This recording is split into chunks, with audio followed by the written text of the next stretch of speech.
Hey, Kelly, how are you? So I'm good to doing great. see you again.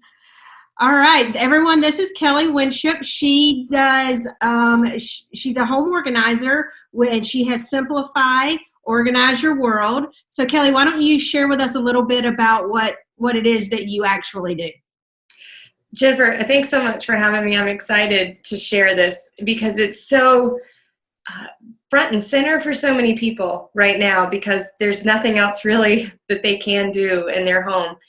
And so they're faced with with things that have been bothering them, with clutter, with disorganization, with the burden of too much stuff, and it's overwhelming and nobody really wants to do it. Yeah. But since you're trapped at home, it's something that people want to do to sort of clarify not only their space, but their minds, the way they feel in their home and in their office or wherever they're spending their time right now. Yeah. So I have, for many years, been helping clients in person in their homes go through every single square inch of their home. I know so much about my clients, and we go through, we let go of things that are no longer serving. We bring in systems that will help support like how people want to live now, what their goals are now, what kind of feeling you want in your home. Are you coming home from a long day of work typically, and you're looking for restoration and peace? Is that the kind of environment we need to create? Are you trying to work from home office and there's family or kids or just distraction and stuff everywhere? How do we create a space that allows for productivity and efficiency? Or perhaps you want to really make your family central in your home and have spaces that are designed to interact with each other and create a family life. So I do so many things around these goals. How do you create these goals in your life? And most of it, a large part of it is shedding the things that no longer serve us and then creating space for things that do and serve us today and serve us moving forward and create the life that we want now. Yes. Yeah. So it's not just, when you think home organizing, sometimes you think like, I need to get that closet organized. And your approach is kind of the holistic approach of your environment and your surroundings. It's not just about one closet, but it's about helping clients create an environment where they come home and it's almost their sanctuary. It's their place where they feel comfortable instead of coming home and saying, oh my gosh, why do I have all this crap? Yes, exactly. That's exactly it. It's a full lifestyle shift. Yeah. And it takes time and we have to find your inspiration, where do you want to go? And so it's holistic. It's the full life experience you want in your home every day, every night, every morning. Yes.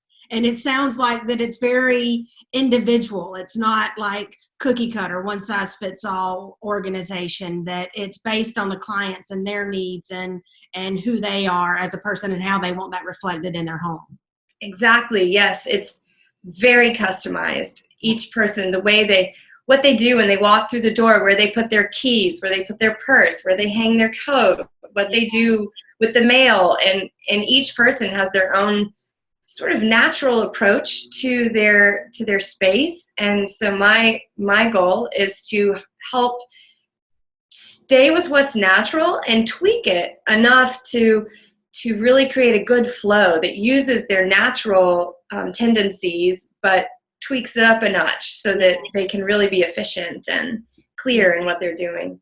Very nice. So it is very individualized. Yes. Sure. Yeah, it sounds like it is. And based on who we are and our behaviors, you kind of tailor it and create that seamless transition into it. Okay, so let's talk about all the junk, because I'm in the process right now. I have been I remodeled my house. It was finished about a year and a half ago, and I am still have piles of stuff, and it's like I'll get one room clean and organized, and then I'll go to the next and somehow move the stuff back to the clean room to make space for the other one. It's almost like personal growth work where like everything gets messier before it gets better. Is that true, or is that just how I'm feeling? That is exactly what I tell all my clients. We're going to make a big mess before this gets better. Yeah. And so that's absolutely part of the process. Now in person, I try to do a 3-hour session, and we make a mess, and within the last 10 minutes, we kind of clean it back up. So so you're not living in chaos forever. There can be sort of blocks that set you up for, okay, we're about to make a big mess, and then I'm going to set it up so that it's not disastrous and ready for my next step when I'm ready to jump back in again. Yeah, and that's what's nice about having somebody there to guide, because I know for myself, it's like I will make the mess, and then I'll be like, I'll stop, or I'll get distracted, and then it's like the next thing you know, then it feels like it's more mess.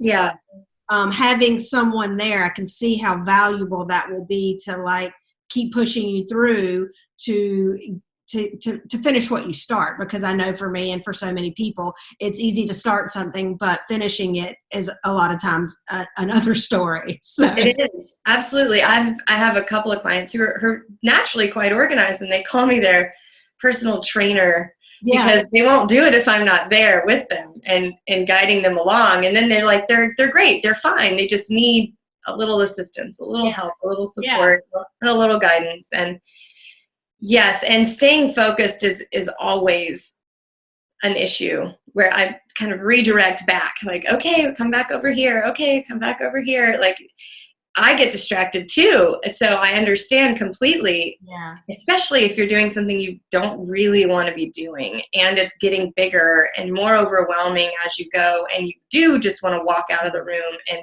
be done. It's like, oh God, I don't want to do this. This feels terrible. So that my service is to help people, remember what we're doing, remember what the goal is, remember how this is going to feel when you're done, because every day you do this work, you can, if you're doing it in a productive way, you feel the lightness, you feel the release, you feel the openness come. And that's something that why my job is so gratifying is every time I leave a client's house, they're like, oh, thank you so much. Oh my gosh, I can't wait till our next session. And they usually don't do anything until I come back. Some of them do. Yeah. 10% do, but it's a lot.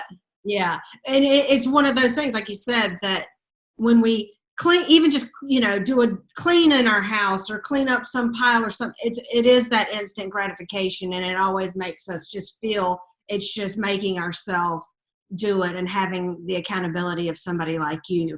I see where my house would probably be a lot more organized if I had that, because how do you deal also with, sometimes we have so much stuff because we don't know what to get rid of, or we feel like I may need this one day, and where should I put it? How do you kind of work clients through that when they've had something that they haven't used for 5 years, but they think they may need it one day? That's the most common thing I hear. Well, I might use that someday. The other one is, well, so-and-so gave that to me. Yeah. I don't really need it or want it, but they gave it to me. I can't let go of it. Yeah. So it's a matter of talking. Sometimes I talk people through every single item, and it can take some time, but that's necessary. In the process of doing that, of asking them the right questions, helps them, it trains their brain to start asking themselves those questions. Yeah. When they look at an item, they start to go through the questions, and they're not the same every time, but same in general. Do I, have I used this in the last 5, maybe even 10 years you've been holding on to it, whatever it is? And could I buy it again if I really needed it? Is it something I could get again? And if it is, maybe someone else could be using this now who does need this now. Mm-hmm. And when I need it, if I need it one day, I can always go get it. And not everybody's in a position where they can go buy exactly what they need all the time. And sometimes I would say when we get rid of things, 5, maybe 10% of what we've gotten rid of, do people go, oh, I wish I hadn't gotten rid of that thing, whatever it is. And oftentimes they can just go get another one. Yeah. So I try and help people gain perspective on what they really, really will use. And if it's worth taking up valuable real estate in your home, space for things that you do use, just because you might use it one day. So Each Yeah. item can have its own story. Yeah. But yeah, it's really, for me, it's could you buy it again? Yeah. And just realistic. It's about being realistic with yourself. Yeah, and a lot of it is it's not just about what it is physically, it's about the emotional part of it. And I think sometimes we don't even realize how attached we become to certain things, or it's like you said, the sentimental things. I mean, and I get it's hard. So how do you help people figure out, like, especially with sentimental things, you know, what they should keep and what not? This kind of the same process, going through the questions and that type of thing, or what's your approach for that? Yes, often one thing with sentimental stuff is, say Aunt Betty gave you, something every year. Perhaps you gather all of the Aunt Betty things together, all of them, and you put them all in front of you, and you say, what do I love the most? And you pick, 2, 3 things, and you let those represent Aunt Betty. You don't have to keep every single thing that she gave you. And she wouldn't want you to be burdened with all of that stuff. I mean, if she's gone, especially, she wouldn't want you to feel the burden of having to carry and tend to these things that maybe you don't even look at. They're tucked away, they're in a box, they're put away. Like, you pick a few things, and children's art is huge for people. Yes. Yeah. So I often create a drawer for their art to go, and there's a time period. As the drawer fills up, you pull it out, you pick out all your favorites, maybe with the kids, maybe not, depending on the family situation, and you just keep it concise. And so sentimental things, again, it's about being realistic. It's about where are you placing your attachment to a thing or to a person, and it's usually about a person or an experience. And can you narrow down an experience to 3 items or less, or something to that effect, that will help you have that memory, but you don't need to keep a plethora. Yeah, and I can see how maybe even doing it that way, because if we have something someone gave us, 20 pieces of something that Aunt Betty gave us, then chances are it's probably not out in your house anywhere. It's stuck somewhere. And so I see how kind of taking a few pieces that you really like, that may be an opportunity to put it out somewhere more visible and more where you can remember it, and I guess find the value in it and experience it, instead of it being tucked away in a closet because it's so overwhelming. I'm so glad you said that. Yeah, it also creates intention. Yeah. I want to remember Aunt Betty, and this is how. Yeah. I'm going to have this. Maybe it's just one thing that you tuck in your office, and when you look at it, you say yes, and you remember. And that's your favorite thing that she gave you. And that she would love that. She would love that you have that one thing and that it is out, and then you do look at it and appreciate it, and not look at it and go, oh my gosh, I have all these things that are taking up shelf space. And, she wouldn't want you to look at them as if they were a burden. Yeah. So. Okay. Yeah. All right. We're going to slide into, because I heard you mention it, and to kids and kids stuff. And I know that can be so overwhelming for a lot of people, the amount of toys and kids have. And so what's your thoughts and approach to dealing with kids toys and clothes and everything kids? Yes. Well, that is one of the largest challenges, is because it's changing constantly, and maybe you're having more children and there are more toys and more things, and the clothes are constantly changing size. So I really want to encourage parents, first and foremost, to involve their kids in the process of organizing and of letting go. It teaches them, one, how to be a great roommate, a great spouse, a great friend, if you're sharing space with someone, an office mate. I mean, it teaches them how to be good adults, adults that people want to be around or share space with. So starting with toys, it's, of course, you want to, be really concise about what you bring in. The first thing with anything you bring into your home is, do you need this? Is this another thing you really need to bring into your home? And if you do, is there something that it can replace? There's also the clothing, as they're constantly outgrowing clothing. I suggest that people put like a little bag in their closet on the floor in the corner for the kids' closet. And as soon as you notice something is too small, it goes right in that bag, because oftentimes people will put it back and just shove it back in the drawer, and then, you know, they never touch it again. It just accumulates. So having an outlet immediately. Okay, this toy is broken, get rid of it now. This clothes are too small, get rid of it now. Like, put it in the donate pile, or if it needs to go, if it's ruined, it needs to go.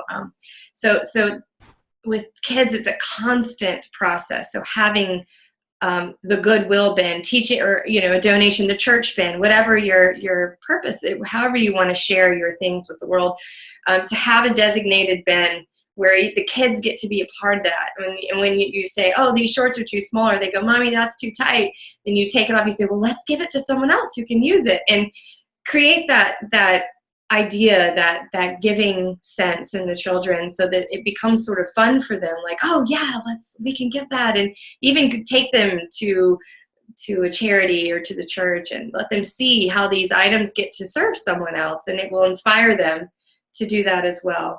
Yeah, I love that. That's great, because, and I'm thinking that even in the adults, as we're getting rid of things and knowing that we're giving these things to someone else who could use them, that helps in those instances where it is, because it is sometimes hard to let go of our stuff. It is. And so I love that. And I love involving the kids and just knowing that they're doing something good for other people, and putting that perspective out there. Yeah, and I really, and rather than focusing on how to organize their things, it is mostly about paring down all the time so that you have space to organize the stuff. I'm glad you mentioned feeling good about giving your things away. That's really important, especially for more sentimental people. I mentioned Goodwill because it's easy. There's one everywhere. You can take it anytime. It's gone, and somebody will use it or buy it or whatever. There's so many outlets for stuff that we don't want to just throw away. It isn't trash. Yeah. And will you really like it, but nobody else is going to like it the way you did. So there are things like, for just simple old towels and sheets and blankets and things can go to dog shelters. Yes. A Humane Society is a good one, but a lot of people give to the Humane Society. I'm not saying don't, but sometimes your local shelter is kind of forgotten. And that's a great place to help these poor pets who have been abandoned or lost. And then things like helping groups who are maybe trying to get jobs and need clothes to go to an interview, and you can give directly to people who you don't necessarily think, oh, well, they shouldn't have to buy these things. Like, I want to help people directly. There are different groups in your local area who help specifically people in certain situations. Contact your fire department, find out if someone's had a fire and if they need furniture or whatever they need. There are so many outlets that can feel so good and so rewarding to share what you no longer need, that can really be so important and even vital for some other people. Yes. Doing a little research for the things that we take for granted and that cause us clutter and, whatever, is something that is so vital to someone else. And so it's an opportunity. Something that's coming to mind is also like domestic violence shelters and things. A lot of times women leave their situations and it's just like they are just leaving and leaving with nothing. They're just trying to get out with their kids too. They need clothes, and everything. Yes, there are lots of groups that support that. One that recently I've gotten in touch with is Ahimsa, and they help oftentimes when people run, they can't take their pets because where their new space won't allow their pets. So this group takes in the pets, and your animal donations of whatever type can support these pets in the process of finding a new home, temporary home. And so that's all tied in. There's so many outlets for your things, I'm so glad you brought that up. It's There's a little research can make such an impact, and it inspires us to go back home. And when we see something, I don't really use that anymore. Oh yeah, so-and-so can really use that. Like, I'll pull some stuff together, and it can inspire you to continue the process all the time. Yes, it does. Cause it doesn't just feel like, oh my gosh, I'm losing something. It transforms it into, I'm able to give something. So It's so much more satisfying, and more satisfying than like stuffing it somewhere in your house. And yes. so. So do you find that, or speak to all of the stuff, because we seem to have so much stuff, or I know I do, and I know, you know, some of my family and friends, it seems like we just have so much stuff these days, and it's not just these days, but what's that about? What's that about? And I mean, have you worked through some of that with your clients, and do you see any common denominators or anything there? Sure. Yeah. And I think we're all attracted to things, and things that make us happy in the moment, and we bring them home, and we find a space that they'll fit, and we put them there, and we continue to just sort of accumulate here and there. And there's that aspect. There's also people who have inherited things. They've got, you know, a parent passed away, or a grandparent, or, you know, a sibling, and they're trying to, you know, care for their things, and there's burden that comes with that, and there's responsibility that people feel. There's so many different aspects of how our homes sort of accumulate. People love free stuff. So you do the road race every year, so you have 25 road race t-shirts, you know, and these things just kind of keep coming, like, oh, that has a free gift with it, yay, thank you, I'll take the gift. So I encourage people to ask themselves in the moment, before it even enters into their little bag or their little hands or into their car to go home with them, do I really need this? Do I really need this? Can I leave the Clinique extra makeup samples bag with the Clinique people and let somebody else enjoy this? Because I have 10 of these little bags, and I don't use half these things that come home with me anyway, and then they're just trash. So the biggest thing is, do I need this before I even bring it home? Like, yeah, it's great. And let's be real. Let's be really real right now. Do I need another road race t-shirt? Can I say no? Yes, I can. Then there is the burden of people's, you know, family items that they bring home and that they feel responsible for. Of course, you know, we want to ask all the family if everybody, you know, if anybody wants anything. And then there's a point, and sometimes each thing needs some discussion of what's realistic about. It's what you touched on earlier. I might use this one day, and there's some things that are family that really are unique that you can't recover again, and it's worth having a discussion about what those things are, and really being realistic about where you are in your life now, where your kids are in their life, what is the most meaningful, and how to find outlets. If you have maybe old military things, there may be a place where you can donate that to some sort of history. If there's interesting history things, a museum nearby might be really interested in some of the history stuff. It's really all about being realistic about what you really are going to be using and needing, and paring down to what's the thing that is the most significant to me, that I would love to be able to remember this person by. I like the question of, do I need this? Because so often I think the question we ask ourselves is, do I want this?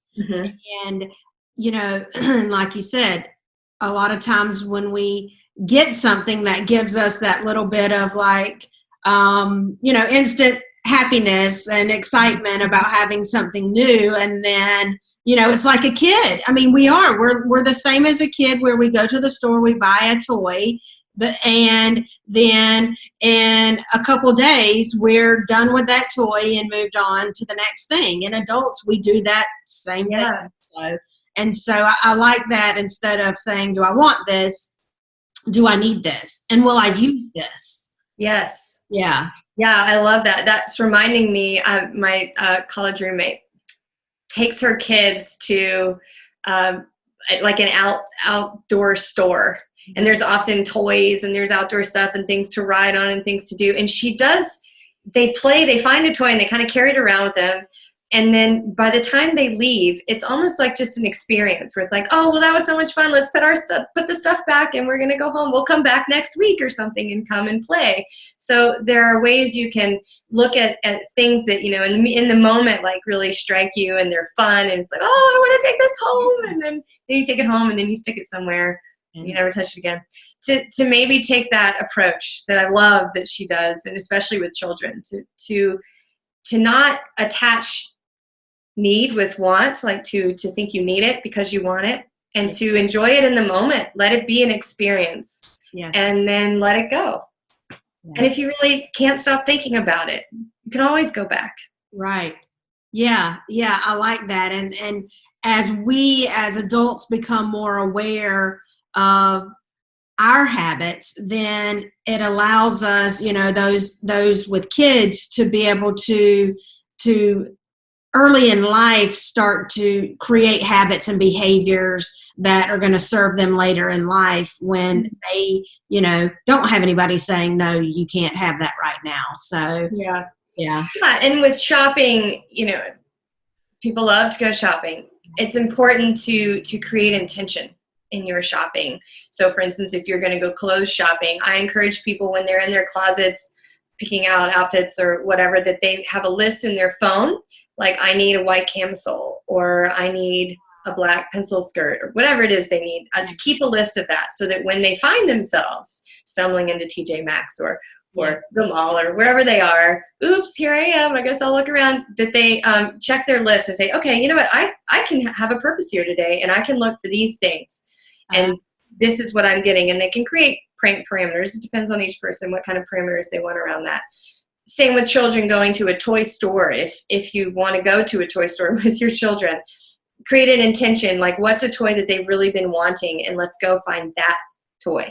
And maybe in the spirit of giving, say, and let's find a toy to put in the Toys for Tots box while we're there. Yes. So we'll pick a toy for us and for you or whoever, and then we'll pick one for someone else. So having intention in your shopping. When you go shopping, like really knowing what you want is supportive. I love that. And I love if you're in a position to be able to buy something for somebody else, because again, that's teaching kids at an early age that it's about giving and sharing as well as receiving. So we'll probably do another show, I have a feeling, but and I have a tendency, I will shop sometimes and I'll buy stuff. I probably have, I don't know how much stuff in my closet that still has tags on it. Yeah. Oh, yes. I mean, I'm not the only one, right? No. Oh, no.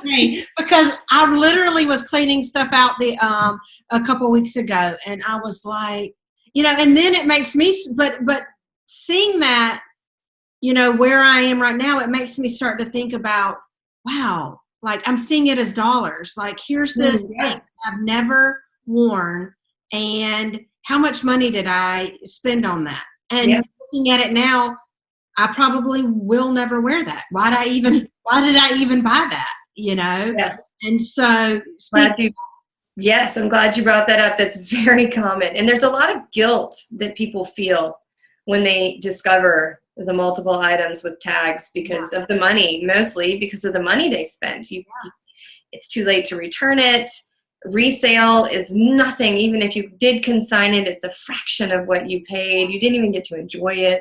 I have one client, when she brings home stuff, she's not allowed to take any tags off until I've seen it on her. And I'm really realistic about how it looks and whether it flatters her or not. And she loves that. And so she doesn't end up with things with tags in her closet. So sometimes having a second opinion really soon after your shopping experience, where someone's like, it's a great color, but it doesn't flatter you in the way that you would want it to. And then, you're right. Okay. Because it's so easy for us to be attracted. Oh, like this sweater that I'm wearing.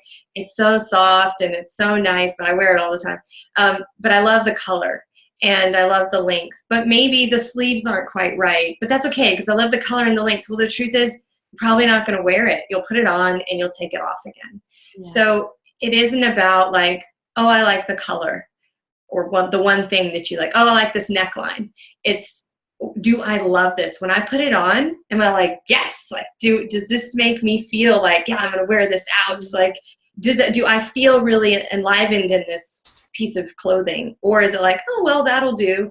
I encourage people not to go with the that'll do, because oftentimes you wear it once or twice and then you're like, yeah, it just really doesn't look that good. And so being able to differentiate between, am I excited and do I want this because how it makes me feel, this particular piece of clothing, or is it buying it and the excitement of just buying something new and how that makes me feel?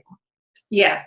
Yeah. And maybe, really being intentional when you go shopping, like if I'm only going to buy one thing that I don't totally love, something like that gives you a parameter of like, yeah, okay, if I'm too strict, then I'll just blow the whole thing out of the water. But if I say, okay, my goal all the time is to only buy things that I love, that like I'm really excited about. Yes.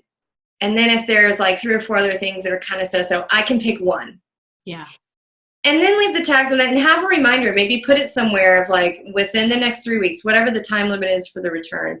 I'm going to get real with myself. I'm going to put this on, try and create a real outfit and see if I love it. And if I don't, then I return it.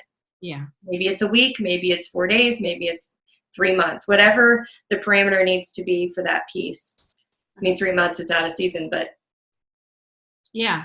I like that. Am I the only person that will buy something and think, oh, well, I just need to lose 5 pounds, or I just need to lose 2 pounds, and then I can wear it. And then I'll wear it. Am I the only person that does that? No. Okay, I love these questions because everybody does these things. You're not alone. I promise you. That's very common, and it is about being realistic. A lot of times I bring up to people, as styles change rather frequently, because they want to sell more stuff. If you do buy something expecting that maybe one day you'll lose weight, or maybe anything would change to where you could fit in it one day, chances are it might be just a little out, and you wouldn't really wear it anyways. You want to go buy something fresh that you're celebrating, that you've like, oh, I lost these 5 pounds. I'm going to go buy something that I can wear. And like, that's a reward in that time. So to think of it more as like, if I don't buy this now, when I do, then I can go reward myself and like try it on, and it's going to look great, and it's going to be current, and it's going to be exactly what I want. Yeah, I love that. And that was kind of the conversation when I was going through my bins of old clothes a few weeks ago, or a couple months ago. It was like, yeah, okay, I like this. And if I, lose a few pounds, I can wear it. But I don't know that this is even really in style anymore. And the excitement of, if I lose weight, I'm going to want to go buy new stuff. Yeah, I may pull 1 or 2 things out, here and there, but I don't need a whole bin of clothes that were, a size smaller, or size bigger, or whatever it is. Exactly, yes. And I like the idea of, I've done that. I have a few shirts in my closet that just last week I was trying to get really real with myself. Like, I've had them for a very long time, and I love them. And at once upon a time, for many years, they were very flattering.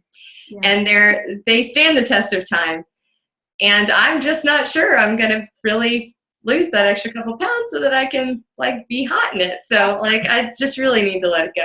And thinking about, again, gifting it now while it is current. Yes. That somebody else can enjoy it, who will fit in it and who will enjoy it now, before it is out of date and you're giving away out of date clothes that people aren't really going to want. Yeah, that's a great point. Okay, so let's shift gears a little bit and talk about one of the members in our group asked a question, wanted to know a little bit about storing holiday decorations, especially when you have just limited space in your house, don't have a lot of storage space, and don't have the means really to kind of get rid of it after the season and go out and buy new stuff the next season. Absolutely. This is such a common topic and with any of my clients. And it's really about being honest and concise with what you have, with what you're going to keep each year. And when you decorate, looking at what you didn't put out and really being honest with yourself. Is it falling apart? That can be common. Is it just not something we're into right now anymore? Was it a filler? Like purging each season after the holiday, whatever it is, like just really being real about what you want to use moving forward. And then there's always, well, I might use that again. And you might, but if you are living in a space with limited space, it is important to be really concise and to keep the things that you love the most. And I encourage it, depending on if you have like attic space or garage space, or I have been keeping my seasonal wreaths under my couch because they slide right under, and I put them in a big plastic bag, like a big TJ Maxx bag, or the Ziploc bags are great too, and just sliding them under the couch because I really don't use that space. And the couch never moves, and I just pull out whichever wreath I want to put on my front door at the time. Having some people, if you have like an attic and there's a rafter, if you put dry cleaning bags around your garland, and you can just throw the garland over the top of the rafter. Like there are different ways to do that. A little storage shelf where you can adjust the shelves and buy bins. If you buy bins I prefer clear for pretty much everything, but when it comes to holiday, having like red and green for all your Christmas, and pink and yellow or whatever for, picking colors for each holiday, what makes sense, and having those bins specific and really letting that be your parameter. If it doesn't fit in here, I need to get serious and pick out the things that can go. Yeah. So it's fun to buy holiday stuff. It's really fun to buy holiday stuff. And when you're living in a situation with really limited space and limited budget, you just have to be, it applies to everything. Just be really honest about what you love and what you really need. And is it just a filler? Yes. Do you really just need that filler there? Can you have some really great things, not so many of them, but really awesome stuff that you love that you put out that isn't tons of decor? How much do you really need? Being honest with yourself, how much do you really need? Yeah, I like that. And I like the idea of looking for places like under the couch. Because we use these things just a few, for a short period of the year, and then they take up so much space. And so I like that, trying to find areas that are, we can put them in, and like under the couch or different things where we don't have to take up our valuable storage space with those things that we only use for a short period each year. So yeah, that's great. Yeah. And if you're storing things in the attic, you want to get durable boxes. You want boxes that if the weight gets too heavy above, that the lid doesn't cave in or let any moisture in. So the boxes that close like this, they're oftentimes like office boxes, and they kind of fit into themselves. Like water can get right through those. So if there was a leak in the attic or anywhere, or moisture, you can find some bins that are moisture resistant. They have like foam lining the top. They lock in place. They're heavy duty. I've cleaned out clients who had Christmas decorations in the attic and other decorations, and they've been ruined by the elements. Or even if rodents got in, they just found the hole that the top box weighed. You want to get storage that's going to take care of the things you want to reuse. Yeah, and so that you usually use like kind of like the tote things that have the lid that go across, the plastic ones that have the lid that go across the top. Yes, I think that's a good investment, and especially if they have a locking lid, because sometimes they can just get knocked off kilter, and the locking lid holds them in place. And again, you want them to be fairly strong, because you probably will have to stack them and or other things on top of the bins. Okay, great. Well, I mean, you've given us a lot to think about, and I know we've talked, and your business, like a lot of other people's businesses right now, is shifting with what's going on in the world. So do you want to speak for a minute to kind of how this is impacting you and how you're looking to be able to serve your clients during this time in the situation that we're in?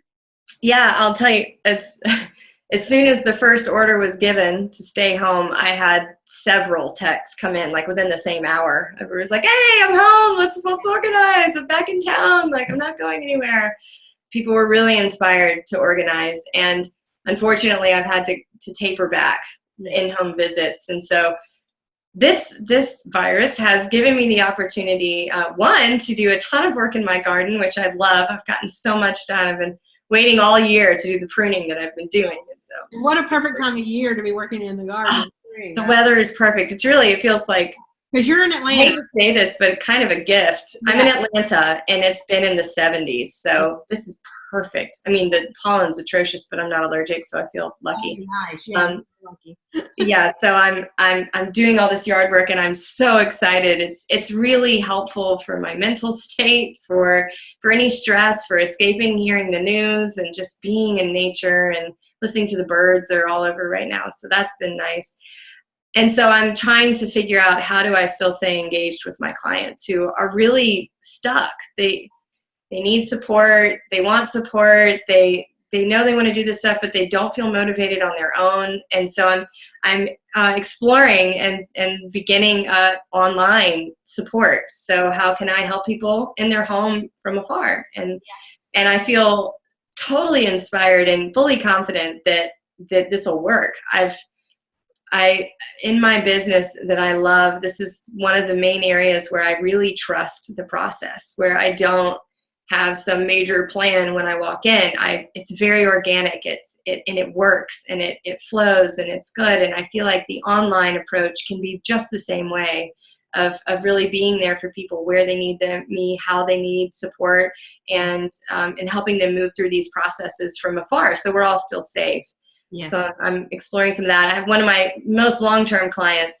We had some dates planned this coming week, several dates, and she was like, well, I don't want you to get in trouble coming over because you're not allowed to really come over.